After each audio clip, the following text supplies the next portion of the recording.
Coucou les préférés de Yahweh. Alors, j'espère que vous allez bien. Pour ma part, je vais super bien. Alors, bienvenue sur City of God, ta safe place. On se retrouve aujourd'hui pour un tout nouveau concept. Et ce concept est inspiré par le prophète Osée. Il dit « Mon peuple périt faute de connaissance ». Et lorsqu'il dit cela, il ne parlait pas d'un peuple païen, hein. Il parlait de gens qui faisaient leurs rituels, mais sans comprendre, sans vie. Et je pense que ça nous ressemble beaucoup. Parce que des fois, on prie, on va à la messe, on fait un tas de choses sans pour autant les comprendre. C'est-à-dire qu'on vit les choses, mais on ne rencontre plus Jésus. C'est de là qu'est né ce concept, Sekato, pour vous et pour moi, où on va explorer les grands thèmes de la catéchèse catholique. Et comme le Seigneur a fait grâce aux apôtres dans la chambre haute, en leur donnant le Saint-Esprit, aujourd'hui aussi, le Seigneur nous a fait grâce d'un homme inspiré, d'un homme du Saint-Sacrement. Bonsoir, mon Père. Bonsoir, Françoise. Alors, comment vous allez aujourd'hui? Très bien. Je vous laisse vous présenter. C'est le Père Jean-Luc Ephraim Djemé, religieux du Saint-Sacrement. Je suis en service à la paroisse Saint-Pierre des Baobabs. Alors, merci mon Père d'être là avec nous. C'est vraiment une grâce de vous recevoir parmi les préférés de Yahweh. Et bon, aujourd'hui, on va parler de la messe. Et qui de mieux qu'un prêtre et un prêtre du Saint-Sacrement pour nous parler de la messe? On est bénis, non? Mais mon Père, aujourd'hui, je vais vous faire un aveu. Faut pas me juger, mais je vais vous faire un aveu. On va parler de quelque chose qui m'a beaucoup ennuyée. La messe, vraiment, c'est quelque chose qui m'a beaucoup ennuyée. Et aujourd'hui, je rends grâce à Dieu parce que je connais son importance et je la vis quotidiennement. Et j'aimerais que la messe soit mon partage. Donc aujourd'hui, les préférés de Yahweh, on parlera de Jésus, on parlera de messe, on parlera de Sainte Eucharistie. Du coup, Dieu est là, vous êtes là, donc c'est parti!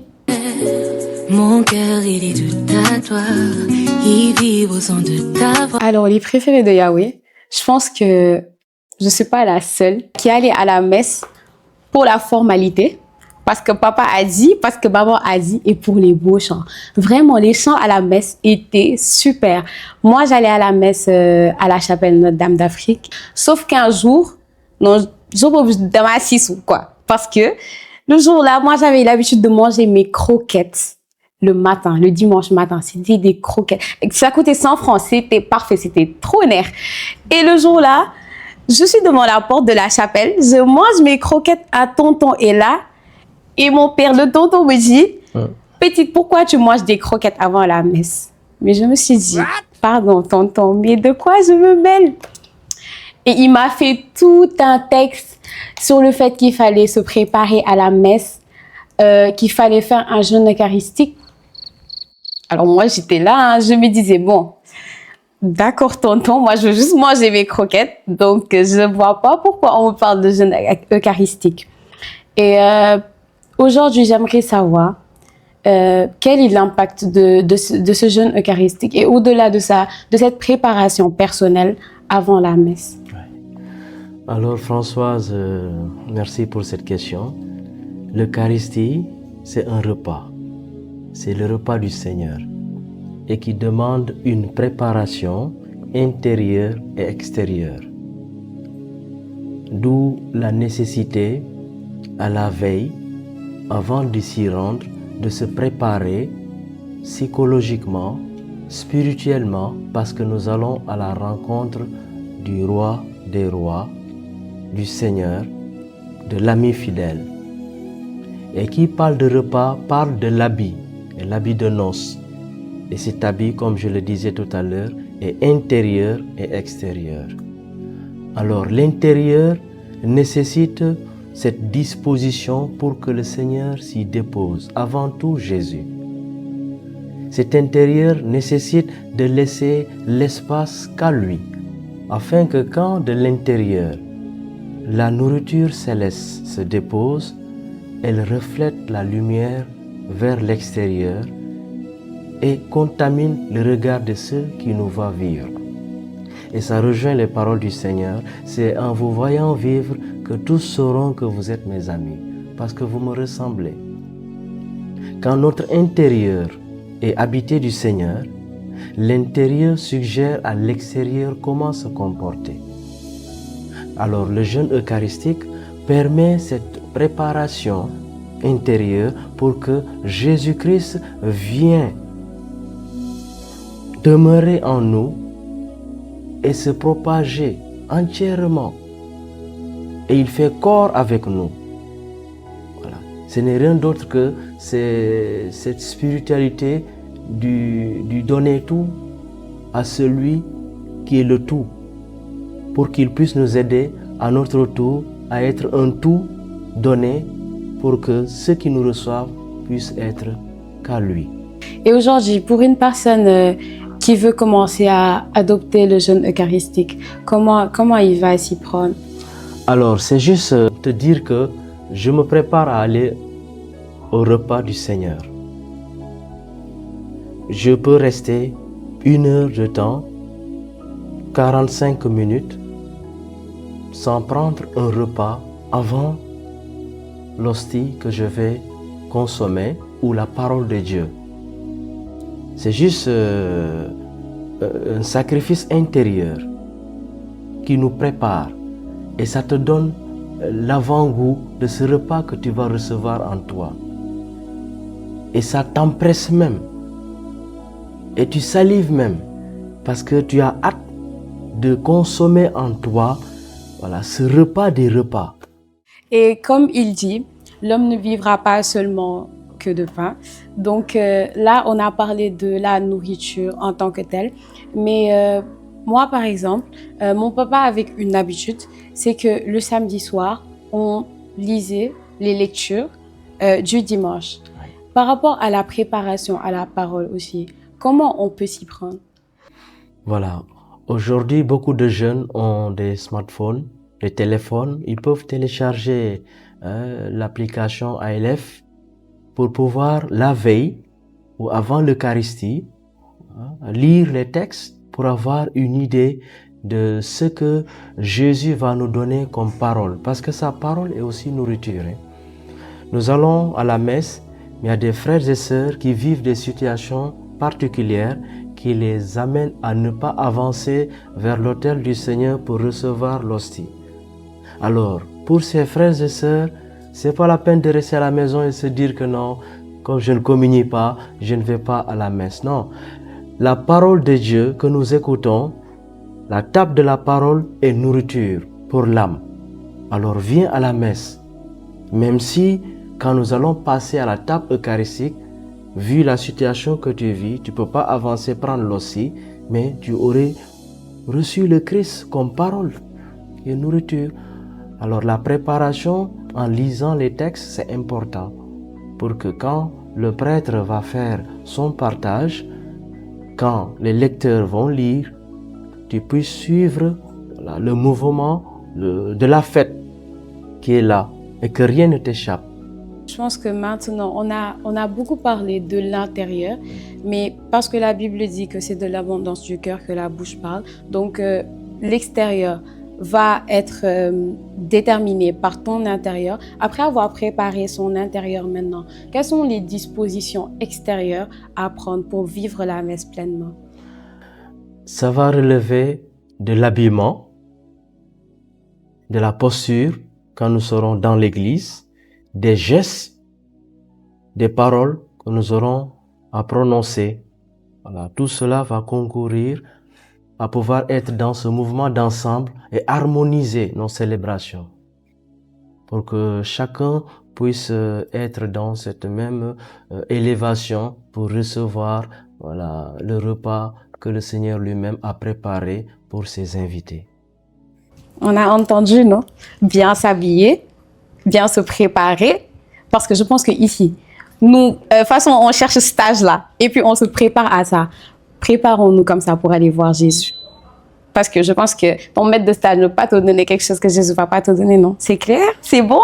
Du coup, il nous exhorte à venir tôt, d'abord à la messe, ensuite, que notre tenue, que notre manière de nous tenir, que notre manière de nous déplacer, de parler, ne puisse pas importuner les autres. Parce que je pense que la messe, c'est une relation avec Jésus, mais aussi une relation avec les autres. Et la messe est tellement une relation avec les autres qu'on la commence en demandant pardon pour ce qu'on a eu à faire par rapport aux autres. et ensuite par rapport à notre relation avec Jésus. Et je pense que aussi, la pénitence est quelque chose qu'on oublie souvent à la messe. Pourtant, la messe commence par ça. La messe commence par demander pardon. La preuve en est que la messe efface même les péchés véniels. Donc, je pense qu'on devrait plus insister sur cet aspect de pardon qui commence en fait avec la messe. Oui, Françoise, le pardon est important. Et voilà pourquoi, quand nous débutons la célébration, le prêtre nous invite à cet acte. Frères et sœurs, préparons-nous à célébrer les mystères de l'Eucharistie en reconnaissant que nous avons péché. Et chacun utilise le « je ». Je confesse à Dieu Tout-Puissant, pas le « nous », mais personnellement. Et arrive le moment où nous nous frappons la poitrine. Oui, j'ai vraiment péché. C'est pourquoi je supplie la Vierge Marie. Et vous, frères et sœurs, donc quand nous venons à la messe, le pardon prend sa place également en nous. Nous sommes en disposition de recevoir du Seigneur, mais également de partager ce que nous recevons. Sinon, ça devient de l'égoïsme. Le chrétien, ce n'est pas celui qui a les bras croisés, mais ouverts comme le Christ sur la croix, pour partager la joie, la paix, la miséricorde. Donc, quand nous venons à la messe, ayons ce cœur ouvert pour partager avec les autres ce repas, la place qui est là, et dans nos célébrations, c'est bien disposé. Voilà, il n'y a pas de désordre, chacun connaît sa place, les enfants, les jeunes, les personnes âgées, voilà. On ne se bouscule pas pour être à l'aise de recevoir le Seigneur tel qu'il se présente. Amen. Et comme vous avez dit, chacun a vraiment sa place dans l'Église. Je pense que c'est pourquoi il y a plusieurs mouvements, les servants de messe, les choristes, etc. Et justement, comme vous avez dit, je pense que sur ce point, les choristes participent beaucoup à cette partie-là, parce que le plus souvent, après tout ça, je pense que le Kyrie, le Gloria sont très souvent chantés et par le choix des partitions, des choristes, je pense que ça nous fait aussi entrer dans la prière. Effectivement, la chorale joue un rôle important dans nos célébrations. Je ne dis pas que la chorale est indispensable, mais dans toute église, il y a la partie ou l'endroit réservé à la chorale. C'est pour nous aider à élever les louanges. Bien chanter, disait Saint Augustin, c'est prier 2 fois. Donc d'où l'invitation de demander aux choristes de choisir des chants connus, afin que l'assemblée puisse participer à la louange et que cette louange puisse être agréable au Seigneur. Les choristes, vous avez entendu, non? Déjà, si tu as une belle voix et que tu n'es pas encore choriste, c'est le moment pour toi de t'engager pour cette belle chose qui sert Jésus. Ensuite, choisissez des chants qu'on connaît. On aime la nouveauté, mais très souvent, il faut nous inclure aussi, n'est-ce pas? Et ensuite, Padre, donc à la suite j'ai fait une FAQ sur Insta et sur Snap. Normalement, si tu es abonné, tu dois avoir vu. Et par rapport à ça, il y a une copine, coucou Thérèse, qui me dit, alors Thérèse dit, Sini, après avoir demandé pardon, après avoir fait l'accueil, comment se passe la liturgie de la parole? Et donc, je lui ai demandé de m'expliciter la question. Et qu'est-ce qu'elle me dit? Elle me dit que très souvent, on met beaucoup l'accent sur la partie eucharistique, c'est-à-dire la deuxième partie de la messe, alors qu'elle m'explique qu'elle est très touchée par la liturgie de la parole. Et je pense qu'elle a raison. Beaucoup de gens ne font pas vraiment un arrêt sur cette partie qui nous prépare plus qu'autre chose à recevoir Jésus. Effectivement, la table de la parole nous dispose déjà à recevoir la nourriture. Et je disais tout à l'heure que cette partie est importante parce que la parole est nourriture. Et c'est le moment où Dieu nous parle. Et quand il nous parle, il demande l'adhésion. Nous ne pouvons pas passer à table sans avoir donné notre oui au Seigneur. Donc c'est pendant la table de la parole où l'assemblée reçoit les indications requises pour pouvoir ensemble participer, voilà, avec amour, ensemble à ce repas-là. Puisque je disais, la deuxième table, très souvent, ce n'est pas tout le monde qui arrive à recevoir l'hostie. Effectivement. Donc, pendant la célébration de la parole, qui ne se fait pas avec précipitation, les lectures se déroulent. La première lecture en semaine. Et si c'est le dimanche, il y a le psaume et la deuxième lecture avant de passer à l'évangile. Et après, le prêtre va donner son sermon, l'homélie. Tout ça, il est en train de nourrir les âmes. Et pendant qu'il est en train de dérouler cette partie, personne n'est épargné. Tout le monde communie à la table de la parole. Vous voyez, que ce soit enfant, jeune, papy, mamie. D'où l'importance de doser pour que chacun puisse recevoir, quel que soit son âge, et ressortir avec une parole qui soutient sa semaine, qui soutient son jour. Parfois, nous constatons certains, après, quand tu leur demandes, on a parlé de quoi? Ah, ils se grattent la tête, voilà, crampe intellectuelle, c'est parti. C'est vrai. Et en plus, je pense que l'Église est assez organisée pour ça, parce qu'elle met en place des messes de 11h, par exemple, pour les enfants, de 18h pour les gens un peu plus âgés, les jeunes, et les messes de 9h, par exemple, où c'est tout en latin pour les papas et les mamans. Donc, je pense que sur ce point, franchement, l'Église nous aide. Maintenant, c'est à nous d'aider l'Église, de nous aider. Voilà. Et la deuxième question de la FAQ. J'ai appris le credo Nicée-Constantinople et on le récite jamais à l'église. Pourquoi? Oui, c'est vrai, mais il y a ces églises qui ont opté cela. Mais il y a d'autres, vu les célébrations, sont partis jusqu'à s'habituer à ne pas le prendre. Et les fidèles sont dans cette habitude au point d'oublier cette catéchèse reçue, la récitation même. Mais je pense qu'il y a certaines célébrations où l'Église invite les prêtres à reprendre ce credo-là. Et c'est notre cri de foi. Nous sommes appelés à y revenir. Allons-y revoir notre catéchèse pour que ça ne nous surprenne pas le jour où un prêtre va entonner ça et qu'il récite ce credo-là seul, sans l'assemblée. Très souvent d'ailleurs, quand les prêtres commencent, des fois, l'Assemblée prend le symbole des apôtres et le prêtre est obligé de revenir pour continuer. Je vais mettre le lien du credo de Nicée-Constantinople. Comme ça, on va aller voir, on va aller apprendre et on va flex une fois à l'église. Il y a une question par rapport à la prière universelle. Alors, cette personne demande quand est-ce qu'on doit prier pour nous-mêmes. Alors, je ne sais pas si c'est le meilleur moment pour poser cette question. Parce que lorsque j'entends prière universelle, j'ai tendance à comprendre qu'on prie pour l'Église, qu'on prie pour les autres. Donc, réellement, c'est quoi la prière universelle? Et est-ce que c'est un moment pour prier pour soi? La prière universelle, c'est un des dons que nous apportons à Dieu et aux autres. Et nous sommes des catholiques, c'est une prière ouverte. Et pendant la prière universelle, nous prions pour la communauté locale. Nous prions pour ceux qui souffrent, les pauvres. Nous prions pour les pays en difficulté.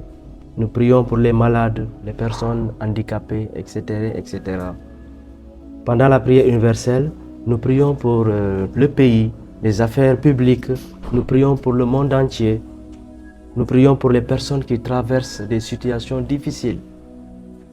Pendant la prière universelle, nous prions pour l'Église et la mission. Donc, nous pouvons adapter la partie-là à toutes ces prières, ces requêtes qui nous ont été confiées. Et par le silence qu'on y met, chacun dépose également sa prière et nous faisons monter tout à travers le refrain qui est entonné. C'est que la liturgie de la parole en tant que telle, elle est vraiment riche parce que je ne m'attendais pas à tout ça. Et c'est vraiment une partie qui va nourrir notre esprit et qui va nous préparer au cœur de la messe dans laquelle on va entrer maintenant, qui est la liturgie eucharistique, qui commence par l'offertoire, si je ne me trompe pas. Effectivement. Alors l'offertoire, c'est vraiment une partie où, très souvent, je me suis dit, bon, ça, c'est la partie du prêtre. Moi, qu'est-ce que je dois faire? C'est vraiment la partie du prêtre. À part taper des mains parce que la chorale a pris un bon chant, ou bien regarder le prêtre prendre le pain, prendre le vin, soulever, faire descendre. Donc l'offertoire, nous d'abord, avant de parler de ce qui se passe réellement, nous en tant que fidèles, quelle est notre position par rapport à cette partie-là? C'est une partie très, très importante où le prêtre dispose la table. Quand vous entrez dans une église, il y a ce qu'on appelle l'autel. Et l'autel, très souvent, est revêtu des reliques, des saints. Donc, c'est sacré. Alors, pendant l'offertoire, le prêtre dépose tout ce qu'il faut comme outil qui va servir à ce repas-là. Et les fidèles, en ce moment, portent dans leur cœur ce silence qui les apprête. Soutiennent également la prière du prêtre avec des paroles qui se prononcent pas à haute voix. Et quand il aura tout disposé, il va inviter les fidèles à rejoindre l'élévation du sacrifice. Donc le prêtre a été ordonné pour célébrer l'Eucharistie. Donc il ne faut pas être jaloux de ça, hein, d'accord? Vous dire que c'est un de nos frères qui a été choisi de nos familles pour être revêtu de l'ordination sacerdotale et envoyé par l'Église pour perpétuer le sacrifice de Jésus. Vous ferez ceci en mémoire de moi. Je pense que j'avais déjà lu quelque chose comme ça dans le témoignage de Catalina sur la Sainte Messe. Et elle disait que, c'est un témoignage qu'elle a reçu de la Vierge et de Jésus, une vision qu'elle a eue de la Vierge et de Jésus durant la messe. Et elle dit que la Vierge lui dit que cette grâce que les prêtres ont, même elle ne l'a pas.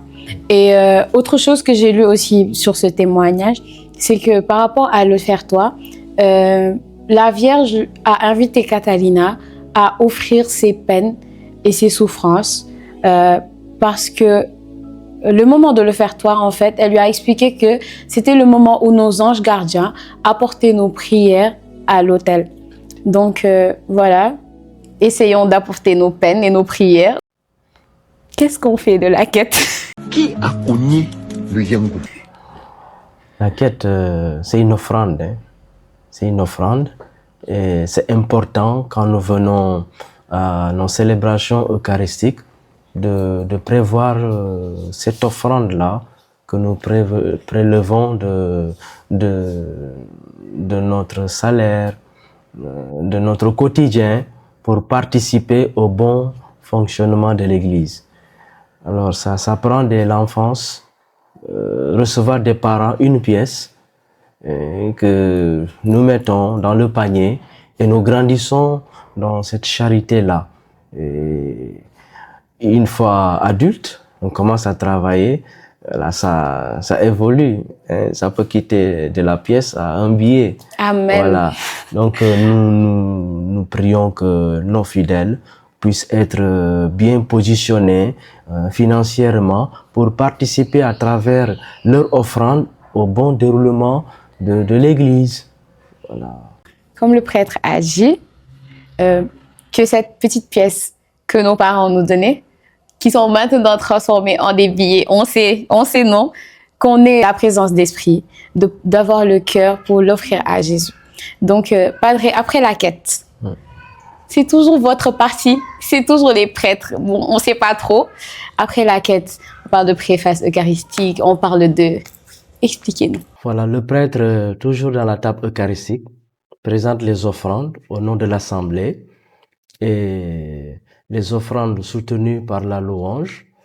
Et il en arrive à cette intercession dans la prière eucharistique et il finit par une doxologie où il fait l'élévation du corps et du sang et l'Assemblée répond à cette élévation avant que nous puissions entrer dans la prière que Jésus-Christ nous a appris, la prière du Notre Père. Là, c'est la partie, tout ce qui est consécration jusqu'à la fin de la consécration. C'est bien ça? Effectivement. La consécration, ça me fait bien rire. Bon, c'est pas la consécration qui me fait rire, mais maintenant qu'on parle de ça, je me rappelle d'un grand frère prêtre que je salue au passage, coucou Père Bruno, qui, à la messe aux martyrs, dit souvent, lors de la consécration, ceux qui ne peuvent pas se mettre à genoux, qui s'asseyent. Alors moi, j'ai toujours vu ça comme un clash. C'est pas pourquoi j'ai toujours vu ça comme un clash. Jusqu'au jour où j'ai lu encore par rapport au témoignage de Catalina, la Vierge lui dit, un homme n'est jamais autant un homme que lorsqu'il se met à genoux devant le Christ. Et par rapport au FAQ d'ailleurs, il y a une personne qui demande quand est-ce qu'on doit se mettre à genoux et quand est-ce qu'on doit se relever. Je pense que pour ceux qui sont habitués à partir à la messe, ils doivent comprendre les moments où l'on se met à genoux. Maintenant, pendant la messe, c'est une disposition personnelle et communautaire. Se mettre à genoux, certains, dès qu'ils entrent dans une église, avant même le chant d'entrée, sont à genoux pour préparer leur cœur. Pendant le Kyrie, sont à genoux, pendant la consécration et après avoir reçu l'hostie. Et d'autres, avant même de rentrer à la maison, sont encore à genoux pour dire merci et se préparer à la mission qui les attend après la messe. Donc quand le prêtre invite les fidèles à se mettre à genoux, c'est pour que nous ayons un mouvement d'ensemble. Ce ne serait pas beau que devant moi, un frère ou une sœur se mette debout et me cache la vue de Jésus élevé. C'est par charité. Alors quand j'ai des problèmes de genoux, ça ne dure pas, je peux rester assis pour que nous ayons le même regard pendant l'élévation de l'hostie.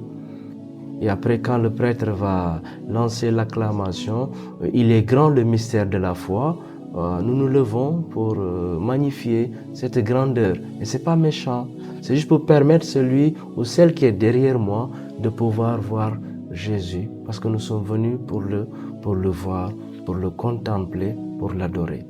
Donc les préférés de Yahweh, faisons preuve de charité, soyons des âmes charitables, parce que je pense que c'est aussi un moment de charité, parce que c'est Jésus qui se donne à nous. Et aussi, je me demande maintenant comment vivre ce moment, parce que encore une fois, comme je vous ai dit, c'est une partie prêtre. Vous êtes l'acteur principal. Et souvent, les fidèles sont perdus. Donc, lorsque le prêtre lève l'hostie, lève le vin, quels sont les types de prières? C'est-à-dire, dans mon cœur, est-ce que je dois demander pardon? Est-ce que je dois demander à Jésus de me donner certaines grâces? Est-ce que je dois dire à Jésus que je l'aime? Quelles sont les prières à formuler durant ces parties? Durant cette partie, ne pas parler, mais regarder Jésus. Comme le dit ce chant, regardez l'humilité de Dieu. C'est ce moment d'adoration où le prêtre soulève et lui-même est en adoration de ce mystère. Donc, c'est regarder Jésus et contempler sa grandeur dans le silence. Rien d'extraordinaire. Maintenant, certains en profitent pour présenter à ce Jésus leurs difficultés, mais pas chuchoter. Intérieurement contempler le mystère et laisser ce mystère nous envahir. J'aime beaucoup ce que j'ai entendu parce que je pense que très souvent, on est dans un monde où on ne pratique plus de silence. On court à gauche et à droite, le travail, la maison. Et quand on rentre, on s'empresse. Jésus, merci. Jésus, pardon. Jésus, donne-moi ceci, donne-moi cela. Et on ne sait même pas si on est finalement dans un dialogue avec Jésus. Et je pense que c'est la partie où on sait authentiquement que là, Jésus est là.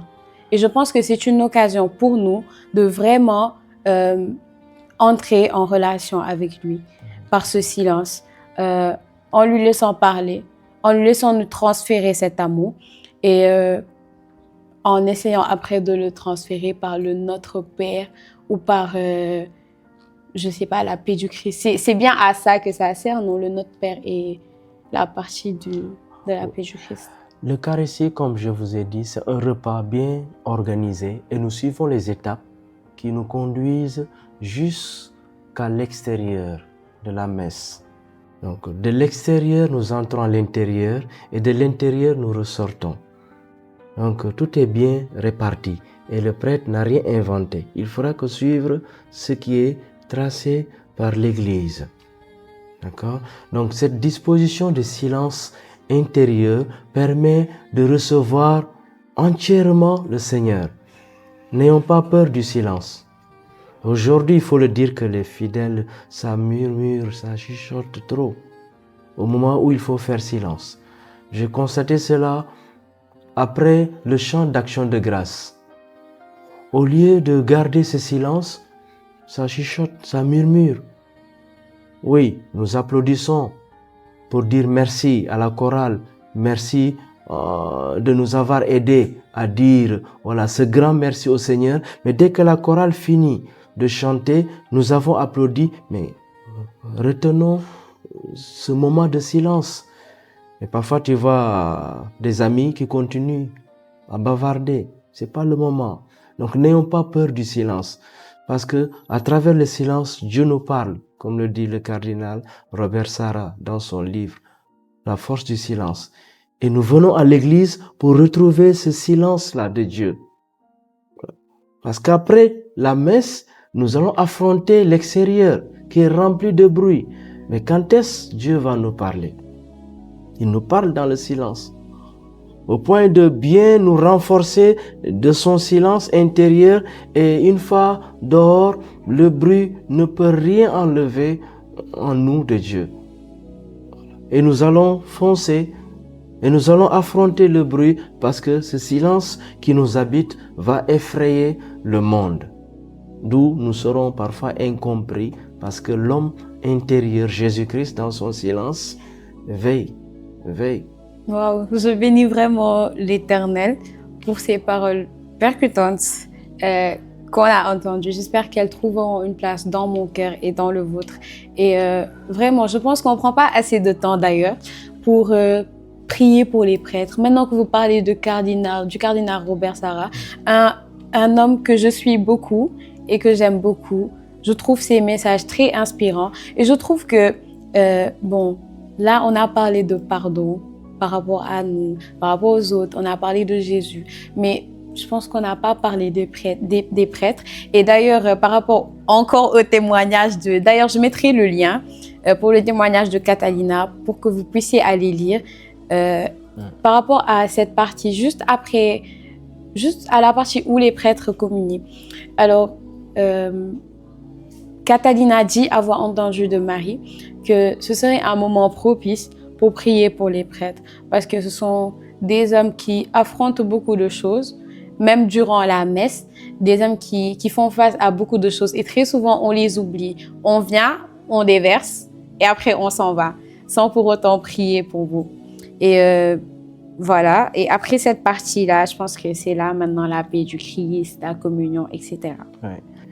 C'est important de prier pour le clergé, de prier pour les prêtres. C'est des hommes choisis parmi les hommes pour les hommes. Et très souvent, le prêtre est tellement consommé au point que beaucoup ne s'en rendent pas compte. Beaucoup de prêtres sont épuisés par la pastorale. Beaucoup de prêtres dans la pastorale tombent malades. Et très souvent, quand le fidèle appelle le prêtre, certains, c'est pas pour demander « et ta santé », mais c'est pour le service. Et tu entends certains dire « mais l'abbé doit sur les vacances ». Donc le prêtre ne doit pas se reposer. Mais nous savons que c'est la mission du Seigneur. Mais je profite pour demander aux fidèles laïcs de soutenir la vie de leurs prêtres, en priant pour eux, mais aussi de se demander qu'est-ce qu'ils ont besoin. De quoi ont-ils besoin?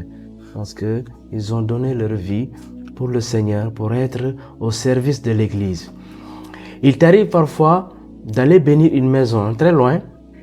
Tu prends ton taxi, tu arrives, tu bénis, et puis le frère ou la sœur te dit « Merci mon père, au revoir. Que Dieu vous bénisse. » Que Dieu vous bénisse.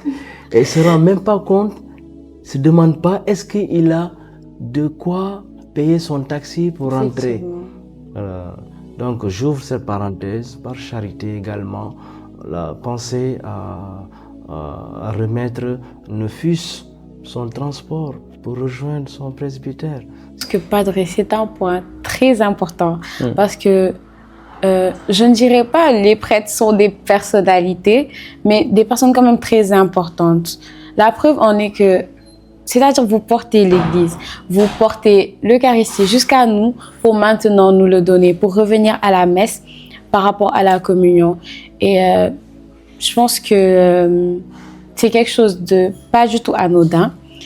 Et nous maintenant, quand on vous rejoint pour recevoir la communion, je pense que je sais même pas quoi dire, tellement c'est un temps qu'on ne pourrait pas décrire. Je vais vous lire un message. Bon, c'est pas une question, mais c'est une copine encore qui a répondu à la FAQ, qui dit: je me rends compte de son amour pour nous, parce qu'en vrai de vrai, qu'est-ce que j'ai pu faire ou qu'est-ce que j'ai de si spécial pour qu'il m'accorde la grâce de participer à la messe, un rendez-vous si unique, surtout à ce moment précis. Et ce qui m'a touchée, c'est que cette personne, je la connais. Et elle n'est pas baptisée, donc elle ne communiait pas encore. Donc bon, je me suis dit, c'est très beau ce que tu dis. Mais comment ça se fait que tu me dis ça, étant donné que tu ne communies pas? Et qu'est-ce qu'elle me dit? Moi, Sini, je ne dirais pas que je communiais pas parce que je communiais dans mon cœur lors de la consécration et je reçois son amour et je lui transmets le mien et je lui fais savoir à quel point je le désire. Et il m'est déjà arrivé à plusieurs reprises, même après avoir prié, que la personne avec qui je suis reçoit 2 hosties par inadvertance. Et je sais au fond de mon cœur que c'est le Seigneur qui me montre qu'il a entendu ma prière. Alors ma soeur, je bénis déjà le Seigneur pour ta vie. Je bénis le Seigneur pour ton témoignage qui me touche et je sais qu'il touchera encore beaucoup d'autres personnes. Et Padre, maintenant je me tourne vers vous pour vous demander, pour ces personnes-là, je pense que elle n'est pas la seule. Il y a plein de personnes qui viennent à l'église et qui ne sont pas aptes à communier pour diverses raisons, mais qui ne sont en tout cas pas aptes à communier. Pour eux, comment vivre cette étape où on voit beaucoup de nos semblables faire le rang pour aller recevoir Jésus et nous, on est là à notre place? Voilà, c'est un moment de prolongement, d'adoration, où ses frères ou ses sœurs communient spirituellement.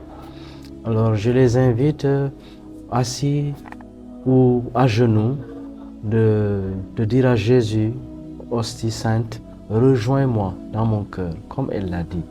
Et Jésus te rejoint. Donc je reviens sur l'invitation de prêter attention à la table de la parole. Si je vis une situation qui ne me permet pas, au moment de passer à la réception du corps du Christ, de ne pas entrer dans les rangs, mais de là où je suis, Jésus me localise. Il sait pourquoi je suis venu. Et Jésus nous rejoint l'amour de mon cœur, parce que je le désire. Et par ce désir sincère, il peut se manifester plus que ce frère qui le reçoit et qui ne devient pas ce qu'il reçoit. Nous sommes invités à devenir des hosties vivantes. Mais si je reçois Jésus, hostie vivante, et qu'à la sortie de la messe, je ne suis pas ce Jésus, mais celui-là qui s'est mis à genoux et spirituellement a reçu Jésus, et une fois à la sortie, a vécu ce commandement d'amour qu'il a ou elle a écouté pendant l'Eucharistie, mais qui serait béni.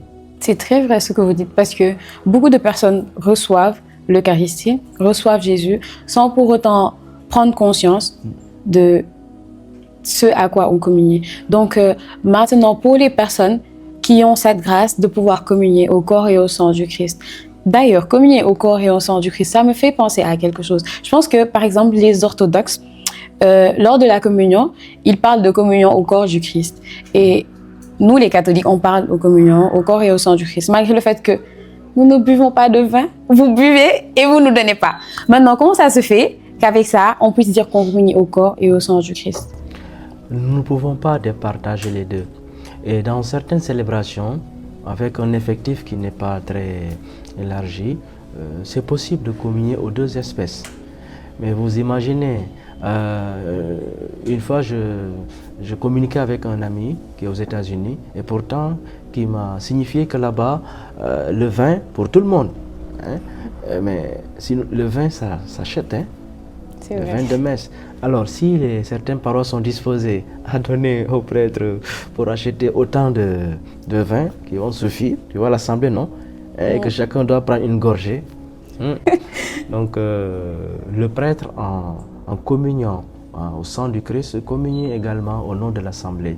Et en recevant le corps du Christ, tout est inclus dedans également. Ne pensons pas que nous recevons seulement le corps et que le sang ne nous est pas donné. C'est tout Jésus que nous recevons. Donc, en plus de communier au corps du Christ, on communie au sang du Christ, on communie à Jésus. Et pour revenir sur ce que j'étais en train de dire, pour nous maintenant qui avons la grâce de communier au corps et au sang du Christ, comment maintenant, il y a quelqu'un qui demande d'ailleurs dans le FAQ, Mi-Ange Claver, coucou, qui dit comment prier après avoir reçu la Sainte Eucharistie. C'est une prière qui va découler du cœur et cette prière sera dans la sincérité. Jésus, je t'ai reçu, tu es dans mon cœur. Merci pour ta nourriture, merci pour ta présence. Dispose-moi intérieurement, calme-moi intérieurement, donne-moi la sérénité pour que je puisse témoigner de toi, pour que je puisse manifester ta présence qui est vive. Voilà. Tu laisses ton cœur parler à Jésus, comme tu parlerais à un ami fidèle. Voilà. C'est l'abandon après avoir reçu le merveilleux. Maintenant qu'on a reçu le plus grand, le merveilleux, donc on peut partir, la messe est finie, ou bien? Oui, maintenant que nous l'avons reçu, voilà, le prêtre va passer à ce qu'on appelle l'envoi, hein, parce que c'est pour aller agir, voilà, c'est pour aller témoigner hors de la messe des merveilles que le Seigneur a fait dans notre vie. Voilà, quand le prêtre nous dira, allez dans la paix du Christ, allez vivre, allez annoncer la bonne nouvelle et recevez en héritage la récompense réservée aux serviteurs, aux servantes bons, fidèles. Donc c'est vraiment aller et faites de toutes les nations des disciples. Baptisez-les. Au nom du Père, du Fils et du Saint-Esprit. Et franchement, je viens de comprendre pourquoi Jésus a dit de le faire en mémoire de lui. Parce que tout ce dont on a parlé est vraiment riche. Riche de grâce, riche de bénédiction, riche de pardon aussi, riche de communion. Et je pense qu'un frère l'a partagé. Je te salue Gilbert. En fait, dans la FAQ, la foire aux questions, j'ai demandé si on devait parler de la messe pendant toute une journée, que de la messe, que partageriez-vous? Certaines personnes ont posé des questions et d'autres ont partagé des thèmes de discussion. Et mon frère Gilbert, que je salue au passage, dit que lui, il passerait sa journée à expliquer que Dieu est présent dans l'Eucharistie et que c'est lui que nous mangeons. Donc je pense que tout au long de la messe, Jésus est présent et je pense que vous avez bien aidé à l'expliciter. Et donc, qu'est-ce que vous voulez dire à ces personnes ou à cette personne dont je vais garder l'anonymat, oui, et qui me dit « J'aimerais vraiment travailler sur ma relation avec Dieu. Je ne sais pas, mais ça me fait mal, je prie pas et je vais pas à la messe, je ne participe à rien et ça me fait mal. » Alors j'invite ce frère ou cette sœur à ne pas vouloir être extraordinaire devant le Seigneur. C'est juste dans la simplicité, être ordinaire, et lui, le Seigneur, fera de toi l'extraordinaire qu'il veut. Donc, j'invite mes frères et sœurs qui m'écoutent à aimer le chemin de l'Église, à aimer l'Église. J'aime la beauté de ta maison. L'Église, c'est le lieu de la rencontre avec le Dieu qui nous aime. L'Église, c'est le lieu de l'amour, de la tranquillité, de la présence divine. C'est le lieu où nous recevons Dieu pour le partager. C'est le lieu où nous rencontrons nos frères et sœurs qui aiment ce même Dieu. C'est le lieu où nous tenons les mains pour élever la louange, cette louange que le Seigneur attend de nous. Alors, les églises sont là, les dimanches, par exemple à Saint-Pierre-des-Baobabs, là où je suis en service, les dimanches, nous avons la messe de 7h30. Nous avons la messe de 10h, nous avons la messe de 11h30 et nous avons la messe de 18h30. Nous avons largement le temps. Et à la messe prédominicale le samedi, de choisir et de venir donner au Seigneur son dû. C'est le jour du Seigneur. Donc lundi, mardi, mercredi, jeudi, vendredi, samedi, je suis dans mon oh là là. Et il y a quelqu'un qui veille sur moi. Il s'appelle Jésus. Il veille sur moi. Mais le dimanche, ce n'est pas le jour où je dois faire sortir les habits, la lessive, le jour de sport, le jour où je dois aller palabrer avec les amis, le jour où je dois aller à la plage. C'est le jour du Seigneur. Voilà. Et le Seigneur sera content de nous. Et nous-mêmes, nous serons contents d'aller retrouver les autres pour partager la même foi. Alors, venez participer à la célébration eucharistique dans vos paroisses et laissez le Seigneur vous envahir. Le Seigneur a besoin des jeunes convaincus et convaincants dans leur ministère. Et pour ça, il y a un lieu, l'Église. Je pense que vraiment Padre a tout dit. Donc nous les jeunes, dimanche bu jotee balaa ñuy rencontrer pour lekk kaldumbam, allons d'abord manger la nourriture de notre âme. Et je pense que même dans le catéchisme de l'Église catholique, si je dis pas de bêtises, le premier commandement de l'Église catholique, c'est, je paraphrase, tu sanctifieras le dimanche et les jours de fête, etc. Donc je pense que c'est un appel, mais c'est aussi un besoin qu'on a d'aller recevoir Jésus tout simplement. Et Padre, un dernier mot sur la messe. Sur la messe. Alors, personne ne refuserait l'invitation à un repas. Un repas qui n'est pas n'importe quel repas. C'est Jésus lui-même qui invite. Jésus était invité par d'autres, mais ce jour, c'est lui qui invite et qui nous donne son repas. Alors, ne refusons pas, parce qu'en le recevant, lui Jésus, ce n'est que du bien que nous aurons pour nous, pour notre corps, pour notre âme, pour notre salut. Alors Françoise, je profite pour ensemble avec toi reprendre la prière que Jésus nous a donnée pour pouvoir être en communion avec le Père et être toujours à son service. Une prière à réciter autant de fois pendant la journée. Unis dans le même esprit, nous pouvons dire avec confiance la prière que nous avons reçue du Sauveur. Notre Père, qui es aux cieux, que ton nom soit sanctifié, que ton règne vienne, que ta volonté soit faite sur la terre comme au ciel. Donne-nous aujourd'hui notre pain de ce jour. Pardonne-nous nos offenses, comme nous pardonnons aussi à ceux qui nous ont offensés, et ne nous laisse pas entrer en tentation, mais délivre-nous du mal. Amen. Car c'est à toi qu'appartiennent le règne, la puissance et la gloire pour les siècles des siècles. Amen. Vraiment, la prochaine fois qu'on ira à la messe, je pense que on repensera à tout ce que vous avez dit. On essaiera de vivre et de redonner du sens à ce qu'on fait pour que ça ne soit pas vain, histoire de revenir à oser, pour que le peuple ne périsse pas faute de connaissances. Je pense que c'est le moment d'être acteur durant la messe, de ne plus être spectateur, ni à la messe, ni dans cette chaîne YouTube d'ailleurs. Et pour pas être spectateur sur la chaîne, partagez, abonnez-vous, likez, et voilà, partagez l'évangile pour que ton peuple, le peuple de Dieu, ne périsse pas faute de connaissances. Merci mon Père pour les mots, pour l'enseignement. Et voilà, du coup, je vous dis au revoir et à bientôt. Mon cœur, il est tout à toi, il vibre au son de ta voix.